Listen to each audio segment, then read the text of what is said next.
लगा दिए तो ये अगर -3 हो गया। वेलोसिटी आपको 1.2 दी है, इसको आपको चेंज करने की ज़रूरत नहीं है।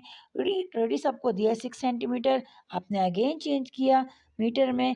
कैसे चेंज किया? तो सेंटीमीटर का परफेक्ट स्टूडेंट आपको मालूम होगा 10⁻⁻2 और -2 का मतलब है कि 2 पॉइंट लफ्ज़ों से पहले पॉइंट, तो एक तो 6 ऑलरेडी आपको गिवन है, आपने एक 0 लगा दिया तो ये बात कंप्लीट हो गई।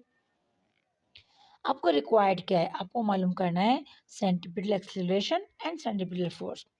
अब पहले मालूम करेंगे स्टूडेंट सेंटीपिटल एक्सेलरेशन। आपको फार्मूला दिया हो गया है यहाँ पर a c is equal to v square upon r. आपने जस्ट सिंपल वैल्यूज पुट कर देनी है। वी की जगह आपने 1.2 मीटर पर सेकंड ले लिया, आपने उसके ऊपर स्क्वायर लगा दिया और रेडियस आपको दिया गया 0.06। आपने पहले एक मल्टी आपने पहले स्क्वायर निकालना है 1.2 का, आपने स्क्वायर लिया तो आपका आंसर आया 1.44। 2 टू ज़ा 4, 2 टू